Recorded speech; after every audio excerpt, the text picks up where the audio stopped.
한 나라의 황제가 자신의 모든 것을 걸고 비밀리에 유럽으로 특사를 파견했습니다. 과연 그 황제의 간절한 호소는 멀리 떨어진 국제사회에 전달될 수 있었을까요?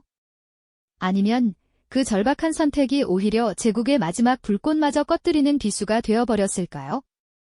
오늘은 한반도의 운명을 뒤흔들었던 비극적이지만 결코 잊을 수 없는 그 운명적인 사건 속으로 여러분을 초대합니다. 지금으로부터 100여 년 전 20세기 초의 한반도는 거대한 폭풍의 한가운데 놓여 있었습니다. 당시 대한제국은 마치 파도에 휩쓸리는 작은 배처럼 일본 제국의 거침없는 침략 야욕 아래 위태롭게 흔들리고 있었죠. 주변 강대국들은 오직 자신들의 이익만을 쫓아 움직였고 대한제국은 국제사회에서 점점 더 고립되어가는 절망적인 상황에 처해 있었습니다. 경운궁, 지금의 덕수궁의 어둠이 짙게 깔린 고요한 밤, 그 깊은 침묵 속에서 홀로 고뇌하는 고종 황제의 그림자가 길게 드리워져 있었을 겁니다. 황제는 자신의 나라와 백성을 지키기 위해 밤낮으로 애썼지만 외세의 압박은 나날이 거세졌습니다. 세계는 만국박람회 같은 화려한 국제 행사를 열며 번영을 과시했지만 한반도 위 지도에는 마치 붉은 잉크가 번지듯 일본의 영향력이 점점 더 깊게 스며들고 있었죠. 특히 1905년 우리는 너무나도 치욕스러운 을사늑약을 강제로 체결당하고 말았습니다. 이 조약으로 인해 대한제국은 외교권을 완전히 빼앗겼고 나라의 운명은 한치 앞도 내다볼 수 없는 절망의 나락으로 떨어지는 듯 했습니다. 대신들의 절규와 백성들의 비통함이 온 나라를 뒤덮었던 그날의 아픔은 이루 말할 수 없었을 겁니다. 고종 황제는 이대로 주저앉을 수 없다고 생각했습니다. 모든 희망이 사라진 듯 보였던 그 순간에도 그는 국제사회의 마지막 기대를 걸었습니다. 어쩌면 멀리 떨어진 유럽의 정의로운 목소리가 이 부당함을 알아줄 것이라는 신락 같은 희망을 품었던 거죠. 그는 고심 끝에 비밀 특사를 파견하기로 결심합니다. 나라의 명운을 걸고 일본의 감시를 피해 머나먼 유럽의 헤이그로 향할 3명의 용감한 인물을 물색했습니다. 그렇게 선택된 이들이 바로 이준, 이상설, 그리고 이휘종 특사였습니다. 이준 열사는 평생을 나라를 위해 헌신한 강직한 애국지사였고 이상설 선생은 학자이자 독립운동가로서 국제법의 해박한 지식을 갖추고 있었죠. 그리고 젊은 이휘종 선생은 빼어난 외국어 실력으로 국제사회에 대한제국의 목소리를 전달할 적임자였습니다. 고종 황제는 이들에게 나라의 운명이 걸린 중대한 밀지를 은밀히 전달했습니다. 그들의 어깨에는 조국의 마지막 희망이 오롯이 얹어 있었던 것입니다. 새 특사는 일본의 삼엄한 감시망을 뚫고 은밀히 여정을 시작했습니다. 서양식 복장을 갖춘 그들은 마치 스파이 영화의 주인공처럼 기차와 배를 갈아타며 수천 킬로미터에 달하는 험난한 길을 묵묵히 나아갔습니다. 때로는 신분을 숨기고 때로는 위험천만한 상황을 모면하며 그들은 오직 조국을 구하겠다는 일념 하나로 이 고단한 여정을 견뎌냈을 겁니다. 마침내 그들이 도착한 곳은 네덜란드의 작은 도시 헤이그, 바로 제2차 만국평화회의가 열리는 평화궁의 웅장한 문 앞이었습니다. 전 세계의 이목이 집중된 그곳에서 그들은 과연 대한제국의 절규를 세상에 알릴 수 있었을까요? 하지만 안타깝게도 헤이그 평화궁의 웅장한 문은 대한제국 특사들에게 쉽게 열리지 않았습니다. 전 세계의 이목이 집중된 그곳에서 고종 황제의 간절한 호소는 차가운 현실의 벽에 부딪히고 말았죠. 특사들이 문을 두드렸을 때 그들을 기다리던 것은 굳게 닫힌 문과 냉담한 외면이었습니다. 국제법상 정식 외교권을 상실했다는 이유로 그들은 회의장 안으로 발걸음을 들일 수조차 없었답니다. 일본이 이미 대한제국의 외교권을 강탈하고 보호국으로 만들었다는 사실을 국제사회에 교묘하게 심어놓았기 때문이었죠. 마치 거대한 장벽이 그들을 가로막듯 세상은 대한제국의 절규에 귀 기울이지 않았습니다. 새 특사는 망연자실했지만 결코 포기하지 않았습니다. 그들은 회의장 안으로 들어가지 못한다면 다른 방법으로라도 대한제국의 비극을 알려야 한다고 생각했죠. 특사들은 각국 대표들을 개별적으로 만나 설득하려 애썼고 언론을 통한 여론 조성에도 힘썼습니다. 유럽 각국의 기자들을 불러 모아 기자회견을 열고 대한제국이 일본의 침략으로 얼마나 고통받고 있는지, 그리고 을사늑약이 얼마나 부당하게 체결되었는지를 눈물로 호소했습니다. 그들의 이야기는 영자신문 트리뷴을 비롯해 유럽의 여러 언론에 보도되며 한때나마 국제사회의 이목을 집중시켰습니다. 대한제국의 처절한 상황이 세상에 알려지는 희망의 불씨가 피어나는 듯했죠. 하지만 일본의 방해 공작은 상상 이상으로 치밀하고 끈질겼습니다. 일본은 막강한 외교력을 동원해 특사들의 활동을 조직적으로 저지했죠. 그들은 각국 대표들에게 끊임없이 압력을 가했고 심지어 언론에까지 영향력을 행사하여 특사들의 주장을 왜곡하거나 아예 보도하지 못하게 했습니다. 마치 거대한 그림자가 특사들의 모든 움직임을 가로막는 듯 했습니다. 서구 열강들 역시 일본과의 복잡한 이해관계 속에서 대한제국의 호소에 냉담한 반응을 보였습니다. 그들은 멀리 떨어진 작은 나라의 비극보다는 자신들의 경제적, 정치적 이익을 우선시했던 것이죠. 국제사회의 정의는 힘의 논리 앞에 너무나도 무력했습니다. 이러한 상황 속에서 특사들의 좌절감은 깊어질 수밖에 없었습니다. 특히 이준 열사의 마음은 이루 말할 수 없는 비통함으로 가득 찼을 겁니다. 조국의 독립을 위해 모든 것을 걸고 여기까지 왔건만 세상은 그들의 절규를 외면하고 있었으니까요. 결국 이준 열사는 1907년 7월 14일 헤이그에서 순국하고 맙니다. 그의 죽음은 단순히 한 사람의 비극이 아니었습니다. 그것은 국제사회의 냉혹한 현실 앞에서 좌절된 대한제국의 마지막 희망을 상징하는 비극적인 순국이었죠. 그의 죽음은 남은 이상설, 이휘종 두 특사에게 깊은 슬픔과 함께 더욱 강렬한 사명감을 안겨주었습니다.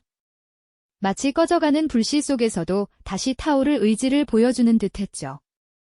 두 특사는 이준 열사의 비통한 죽음 앞에서도 결코 뜻을 굽히지 않았습니다.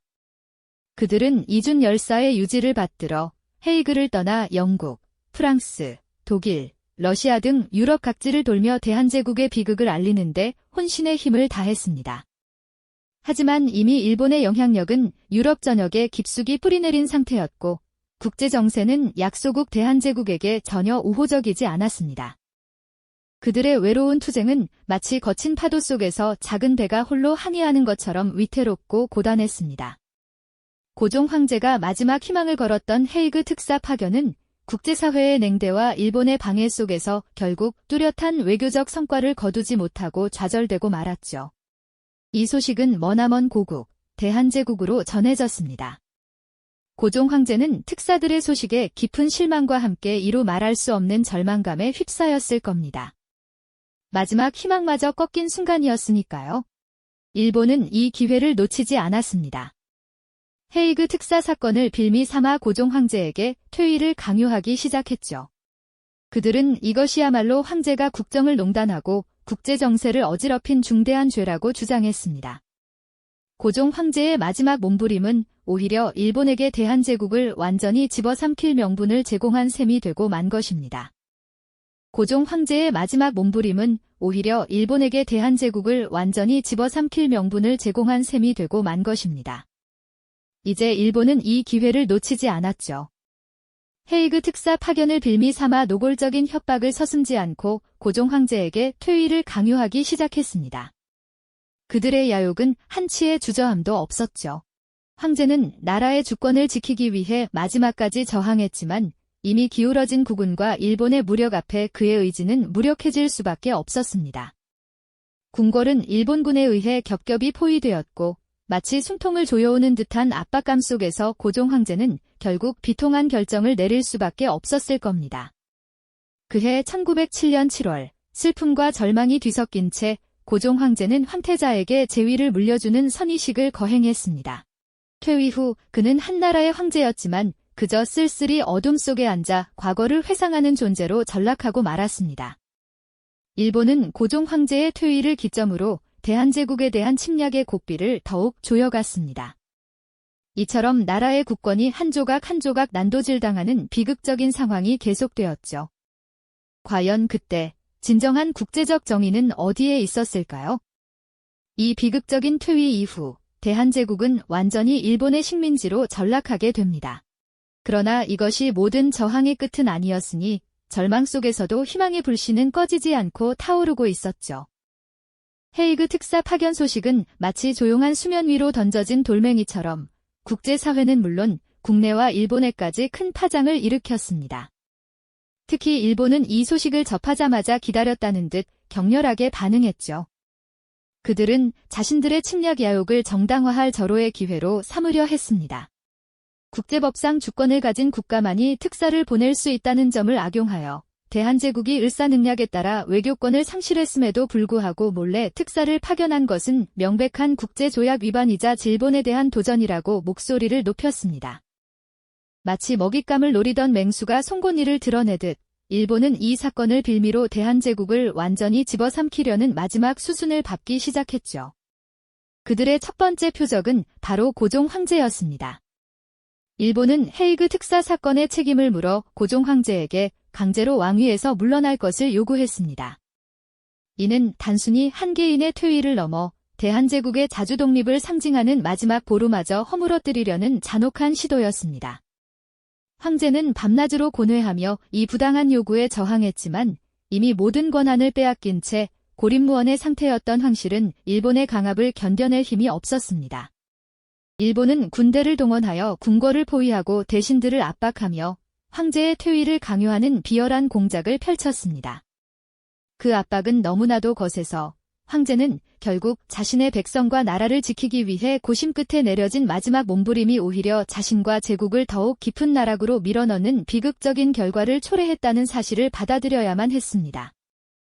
1907년 7월 20일 경운궁에서 열린 선의식은 그야말로 피눈물 나는 비극의 현장이었습니다. 고종 황제는 슬픔을 억누르며 황태자에게 황제의 자리를 물려주어야 했죠. 이 자리에서 황제는 아들에게 제국의 명운을 넘겨주었지만 사실상 그 권력은 이미 일본의 손아귀에 있었습니다. 텅 빈 황제의 어좌는 대한제국의 주권이 얼마나 허망하게 사라져 버렸는지를 상징적으로 보여주는 듯 했습니다. 황제의 퇴위는 단순히 통치자의 교체를 의미하는 것이 아니었습니다. 그것은 대한제국이라는 국호가 상징하는 자주독립 국가로서의 모든 희망이 사라져버리는 너무나도 뼈아픈 순간과도 같았으니 그 절망감은 이루 말할 수 없었을 겁니다. 어둠 속에서 홀로 앉아 나라의 비극을 곱씹었을 고종 황제의 쓸쓸한 뒷모습은 오늘날까지도 우리의 가슴을 저미게 합니다. 황제의 퇴위 이후 일본의 침략은 더욱 노골적으로 변했습니다. 대한제국의 마지막 저항 의지를 꺾기 위해 그들은 1907년 7월 24일 이른바 정미 7조약, 즉 한일신협약을 강제로 체결했습니다. 이 조약은 대한제국의 사법권과 행정권마저 일본에 넘겨주었을 뿐만 아니라 대한제국 군대마저 해산시키는 참혹한 내용을 담고 있었죠. 우리의 자랑스러운 군대가 강제로 무장을 해제당하고 해산되는 모습을 지켜봐야 했던 백성들의 마음은 얼마나 찢어질 듯 아팠을까요? 궁궐은 일본군에 의해 점령되고 우리의 국권은 한 조각 한 조각 난도질당하며 대한제국은 사실상 이름만 남은 식민지로 전락하게 됩니다. 헤이그 특사 파견이라는 마지막 몸부림이 오히려 일본에게 완전한 식민 지배의 명분을 제공하고 그 과정에서 황제의 퇴위라는 뼈아픈 현실을 가져왔다는 사실은 더욱 비통하게 다가옵니다. 국권 상실이라는 비극적인 결과는 국제사회의 냉대와 강대국들의 복잡한 이해관계 속에서 약소국이 겪어야 했던 비참함을 여실히 보여주는 것이었습니다.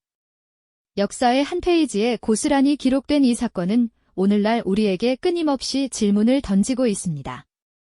과연 그때 진정한 국제적 정의는 어디에 있었을까요? 한 나라의 황제가 자신의 모든 것을 걸고 비밀리에 유럽으로 특사를 보냈던 그 간절한 호소는 결국 세계의 냉대와 자국의 비극으로 이어지는 이중적 아픔이 되고 말았습니다. 국제 질서 속에서 약소국이 겪어야 했던 냉혹한 현실과 자주적인 국방 및 외교 역량의 중요성을 일깨워주는 교훈으로 우리는 이 역사를 기억해야 할 것입니다. 그날 헤이그에서 울려 퍼지지 못한 한 황제의 목소리는 단순한 외침이 아니었습니다.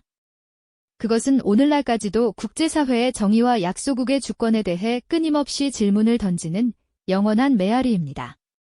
이 영상이 도움이 되셨다면 좋아요와 구독 부탁드립니다. 여러분의 응원이 제게 큰 힘이 됩니다. 다음 영상에서도 더 유용한 정보를 공유하겠습니다. 감사합니다.